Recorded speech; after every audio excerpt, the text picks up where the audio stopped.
안녕하세요. 퓨어레듀 대표 유인우라고 합니다. 최근에 상담하다 보면 이제 학생들도 학부모님들도 작년부터 가장 많이 물어보는 게 사탐런이거든요. 아무래도 말씀하시는 것들이 주변에서 사탐런을 다 했는데 우리도 사탐런을 좀 해야 되는 거 아니냐 이 얘기를 하시는데, 아마 이 논쟁은 9월에 수능 원서 접수할 때까지 계속해서 머릿속에 맴돌고 계속 고민을 할 겁니다. 일단 결론부터 말씀을 드릴게요. 사탐런이 항상 정답은 아닙니다. 작년에 이제 이론만 가지고 사탐런을 해서 메디컬을 갈 수 있다, 연고대를 갈 수 있다, 이렇게 이론적인 것들만 가지고 얘기하시는 분들 때문에 많이 가스라이팅이 되셨을 겁니다. 그래서 오늘은 추측이나 이론만을 가지고 얘기하는 게 아니라 2, 6학년도의 수능 실제 합격자 데이터를 가지고 누가 사탐런을 해야 되고 누가 과탐을 유지를 해야 될지 정확하게 알려드리려고 합니다. 일단 현황부터 한번 보겠습니다. 2, 5학년도에 과탐을 한 과목이라도 선택한 학생들은 48%였거든요. 절반 가까이 됐죠. 그런데 2, 6학년도에는 39%로 떨어졌습니다. 다르게 표현하면 수험생 4명 중에 3명이 3을 한 과목이라도 응시했다는 뜻이거든요. 이게 1년 만에 일어난 변화라고 생각하면 정말 놀라운 데이터긴 합니다. 그리고 이번 2, 7학년도 3월 모의고사 그 격차가 더 벌어졌습니다. 사탐 응시자가 작년 산모 대비해서 약 5만 명이 늘었고 과탐 응시자는 13만 명이 빠졌습니다. 그래서 이제 많은 분들이 걱정하시죠. 우리만 과탐을 붙들고 있다가 망하는 거 아니냐, 다들 사탐런을 하는데 나도 해야 되는 거 아니냐, 이렇게 말씀을 하십니다. 이 질문에 답변을 드리려면 작년에 사탐런을 했던 학생들이 실제로 어떤 결과를 받았는지 그거를 봐야지 결정을 할 수 있을 거라고 생각합니다. 2, 6학년도 연고대 전전과 기계공학과의 합격자 데이터입니다. 고려대는 합격자의 약 4분의 1, 연세대는 약 5분의 1 이하가 사탐 선택자였습니다. 실제 고려대에서 발표했던 것을 생각을 하면 이공계학과 전체를 따지면 사탐 선택자는 20, 30% 정도거든요. 참고로 두 학교 모두 과탐 가산점이 3% 동일하게 적용됩니다. 가장 중요한 거는 사탐런을 했던 학생들이 그렇게 많은데 합격자 중에서 이렇게 소수 일부분밖에 없다라는 것을 생각을 해야 되고, 그리고 그보다 중요한 것은 이 사탐런을 선택했던 학생들이 얼만큼 사탐을 잘 봐야지 갈 수 있냐입니다. 그래서 이 연고대 기계공학과를 예시로 가져왔는데 합격자의 평균 탐구 100분위를 비교해 보도록 하겠습니다. 연고대 공대를 합격하려면 사탐러는 과탐러보다 100분위가 평균적으로 한 4에서 5 정도가 더 높아야 됩니다. 무슨 말이냐고 하면 국어 수학을 안정적으로 1등급을 깔아둔 상태에서 과탐 2개 응시한 학생은 100분위를 91과 95 이렇게 받아도 합격이 가능했고, 사탐을 2개 응시한 학생은 99, 98 이렇게 받아야지 합격선이었다라는 겁니다. 사탐 1등급 컷을 살짝 넘을 정도로는 연고대를 가기는 쉽지 않습니다. 그래서 1등급 중간 이상 거의 만점 가까이 받아야지 과탐의 가산점 3%를 뚫고 들어갈 수 있습니다. 그러면 이건 연고대 예시고 다른 학교들은 어떨까요? 서강대랑 성균관대 공대 합격자의 한 30%에서 40% 정도가 사탐을 응시한 학생이었습니다. 시립대로 가면 시립대 낮은 자연계는 50%에서 55%가 사탐 선택자였고요. 건국대 낮은 자연계 같은 경우에는 사탐 선택자가 약 75%까지 올라갑니다. 왜냐하면 건국대는 과탐 가산점이 없으니까 더더욱 그렇겠죠. 이게 진짜 합격자로 입학한 학생들의 비율을 계산한 거다 보니까 다른 곳들의 정보보다 훨씬 더 정확할 겁니다. 학교 레벨이 낮아질수록 사탐러의 비율이 확 올라갑니다. 반대로 말하면 목표가 연고대 이상이라면 사탐으로 비비기는 정말 어렵다는 뜻입니다. 애초에 고득점을 받아야 되는데 이 과탐러가 가지고 있는 그 가산점을 뚫고 사탐러가 합격하기는 정말 쉽지 않다라는 거죠. 그럼 이제 메디컬은 어떨까요? 많은 분들이 연고대도 그렇고 메디컬도 사탐 치면 갈 수 있다 뭐 이런 얘기를 하는데, 메디컬의 현실은 더 냉정합니다. 메이저 의대급에서 사탐러 합격자 거의 없다고 보시면 됩니다. 인서울의대, 경북대의대, 부산대의대 같이 이렇게 사탐이 지원 가능한 의대도 마찬가지입니다. 이유는 단순하거든요. 연고대보다 의대급 학생들의 성적은 이미 더 높기 때문에 과탐 가산점까지 챙기는 이 학생들을 사탐러가 뚫고 들어가기가 쉽지 않다는 거죠. 이게 약대도 비슷합니다. 36대 약대, 한양대 에리카 정도는 그나마 사탐런으로 노려볼만 하지만 수도권 약대 같은 경우에는 쉽지 않습니다. 그나마 뭐 수의대 중에서 가산점이 없는 건국대 수의대 같은 경우는 사탐 합격자가 꽤 많은 편이죠. 그래서 메디컬 같은 경우에는 전반적으로 쉽지가 않은데 예외는 존재합니다. 한의대는 당연히 사탐러한테 많이 열려 있습니다. 즉 결과를 보면 이론적으로 점수를 잘 받으면 사탐을 응시해도 메디컬을 갈 수 있다는 건데, 현황을 따져보면 실제 그 정도로 높은 점수, 국수 0 탐구에서 단 하나도 무너지지 않는 점수를 수능장에서 받는다는 거는 생각보다 정말 어렵습니다. 그래서 정리하면 이렇습니다. 메디컬을 진지하게 노린다, 난 메디컬만 꿈이다 라고 생각하면 과탐 선택은 필수입니다. 작년에 제 학생의 사례를 말씀드리자면 뭐냐면 이 학생이 이제 가군에서 연고대 상위공대는 안정적으로 갈 수 있는 성적이었습니다. 근데 이 친구가 나군에서 쓸만한 약대가 없었고 결과론적으로 붙을 수 있는 약대가 단 하나도 없었습니다. 근데 반면에 이 친구가 사탐을 응시하지 않고 과탐을 응시해서 연고대 이 공대를 자유롭게 갈 수 있는 그러한 상황이라면 나군에서 붙을 수 있는 약대 엄청 많습니다. 그래서 사탐을 만약에 응시하게 되었을 때 애매하게 잘 보면 메디컬을 갈 곳은 단 하나도 없어집니다. 그럼 이제 가장 궁금한 거 올해는 어떻게 될까요? 27학년도에서 과탐 응시율은 더 떨어지지 않을까? 산모 데이터만 보면 당연히 그렇게 보입니다. 작년 산모를 대비해서 사탐러는 5만 명이 늘었고 과탐러는 13만 명이 빠졌으니까요. 근데 저희 예상은 27 수능에서 과탐 응시율이 극단적으로 떨어질 이유는 없을 것 같습니다. 자, 첫 번째 이유, 사탐러는 이미 산모에서 정말 많이 일어났습니다. 작년 같은 경우에 2호 수능 결과를 보고 산모부터 수능까지 점진적으로 사탐으로 옮겨갔습니다. 근데 원래는 2위 3월에 그 이동이 정말 많이 일어난 상황이라서 추가적으로 빠질 만한 여지는 그렇게 크진 않습니다. 그리고 두 번째, 원래는 과탐러에게 호재가 있습니다. 작년에는 과탐을 응시해서 더 좋은 일이 있었냐? 그런 게 별로 없었는데 이제 올해 27 같은 경우에 지역의사제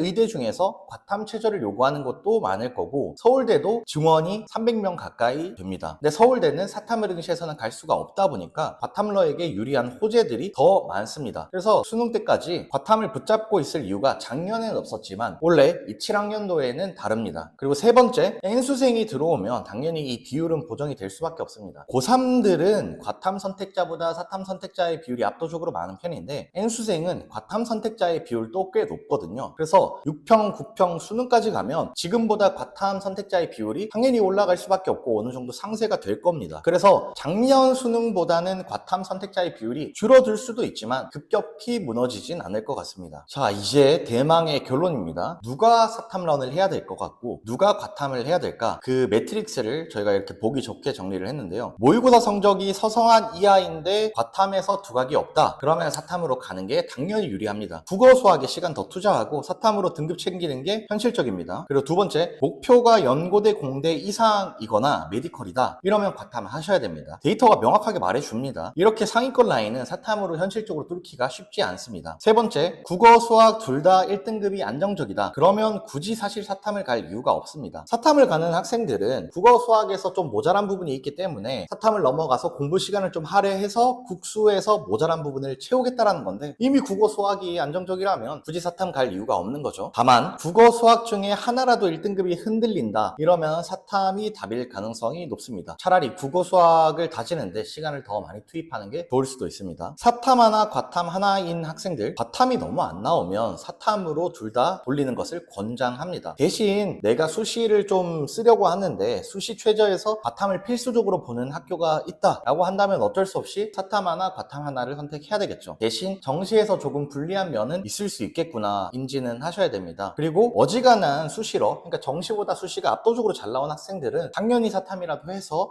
최저를 맞추는 것을 적극적으로 권장드립니다. 마지막으로 한 가지만 말씀드릴게요. 제가 학생들 상담해보면 사탐런을 하려고 하는 학생들 중에서 사탐 넘어가서 공부 그냥 그만하면 1등급 맞을 수 있지 않나 라고 하는데 저희가 상담을 정말 몇백 명을 진행을 하잖아요. 정시 같은 경우에. 근데 이러한 학생들 중에서 이렇게 좀 안일한 마인드를 가지고 사탐런을 해서 성공한 경우는 잘 없었습니다. 대신 사탐런을 했던 학생들을 보면 공통적인 점이 있습니다. 사탐을 절대 만만하게 보진 않았습니다. 사탐을 좀 일찍 끝내놓고 그러고 나니까 시간이 남아서 수능 직전까지 다른 거를 사설 문제들에서 문제풀이를 좀 빡세게 돌린 학생들이 많습니다. 사탐 쉬우니까 대충 해도 되겠지 라고 생각했던 학생들은 정작 수능장에서 높은 백분위를 받는 경우가 잘 없었습니다. 왜냐하면 사탐이 쉽지만 모두에게 쉽기 때문에 만점 가까이 받지 못하면 변별이 안 되고 오히려 백분위가 무너질 수 있습니다. 그래서 정리하겠습니다. 사탐런은 누구에게나 정답인 전략은 아닙니다. 본인의 목표 대학, 그리고 국어 수학 성적, 그리고 과탐 성적이 어느 정도까지 나오는지 이 세 가지를 좀 냉정하게 보시고 결정하시는 것이 가장 현명한 판단입니다. 작년 데이터가 보여준 거는 명확합니다. 연고대 이상 메디컬을 노린다면 과탐이 사실상 필수고 그 아래 라인이라면 사탐을 좀 더 잘할 자신이 있다. 그러면 사탐이 합리적입니다. 이 데이터는 6평, 9평의 데이터가 나오면 한 번 더 정리를 해서 사탐런에 대한 고민이 좀 끝날 수 있게 도움을 드릴 수 있도록 하겠습니다. 더 자세한 데이터랑 칼럼은 저희 카페에 올려두었으니까 시간 되시면 확인해 보시면 정말 많은 도움이 될 것 같습니다.